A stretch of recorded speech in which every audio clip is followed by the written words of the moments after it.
Cerita dokter amputasi korban di bawah reruntuhan Ponpes Al-Hozini. Tim medis dari TNI, Dr. Aaron Franklin Sodwon Simatupang menceritakan, saat mengamputasi Nur Ahmad, korban ambruknya pondok pesantren, Ponpes Al-Hozini, Buduran. Aaron mengatakan, awalnya menerima informasi ada korban yang masih hidup di reruntuhan Ponpes Al-Hozini, Senin, 29 September 2025, malam. Namun, santri itu dalam kondisi terjepit beton. Waktu itu masuk di bawah reruntuhan. Jadi saya merangkak sampai ke dalam itu kira-kira sampai ke tempatnya sekitar 10 meteran. Kata Aaron, saat dikonfirmasi, Jumat, 3 Oktober 2025. Kemudian, Aaron melihat Ahmad dan langsung mengecek nadinya untuk memastikan korban masih hidup. Akan tetapi, korban tidak menjawab ketika diajak berkomunikasi. Saya lihat dia juga masih hidup. Saya langsung berkati korban.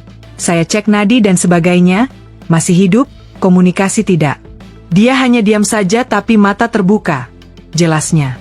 Lalu, Aaron meraba lengan tangan kiri korban yang terjepit di reruntuhan beton Ponpes Al-Hozini. Dia pun berpikiran untuk mengamputasi tepat di persendian siku santri tersebut. Karena kita melakukan amputasi pada daerah lengan, pastinya ada resiko shock, kemudian nyeri yang sangat hebat. Sehingga perlu obat-obatan dari anestesi begitu, ucapnya. Akhirnya, dia memutuskan untuk keluar dari reruntuhan itu lagi untuk meminta sejumlah obat-obatan. Setelahnya, Aaron kembali merangkak di celah bangunan untuk mulai proses amputasi. Kita amputasi setinggi siku di lokasi kejadian di bawah reruntuhan. Sekitar 20 menit sudah terpotong, sambil pasien sedikit kita tarik karena memang sikunya itu sangat susah dimobilis, ujarnya. Aaron mengungkapkan, korban langsung mendapatkan penanganan pertama setelah keluar dari reruntuhan.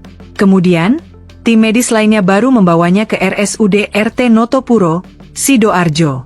Diberitakan sebelumnya, Direktur Utama RSUD RT Notopuro, Dr. Atok Irawan mengatakan, terpaksa amputasi lengan kiri korban saat proses evakuasi. Meski, ada pihak keluarga yang protes. Sempat yang diamputasi di tempat, keluarga sempat protes, enggak setuju. Ya gimana kalau kondisi darurat? Sempat nanya, siapa yang mengizinkan? Kata Atok, di RSUD RT Notopuro, Selasa, 30 September 2025. Untungnya dokter kami menjelaskan dengan lembut, dengan sabar, alhamdulillah bisa menerima. Karena situasinya sempit, ini juga sebenarnya membahayakan jiwa nakes kami, tambahnya. Selanjutnya, dokter yang bertugas langsung melakukan penanganan pertama setelah proses amputasi. Kemudian, korban dibawa untuk mendapatkan perawatan di RSUD RT Notopuro. Jadi tetap pertolongan. Korban, dibius di sana, lukanya, amputasi, ditutup cuma akhirnya dilakukan pembersihan lagi. Dijahit ulang sampai pukul 1.30 WIB baru selesai, ucapnya.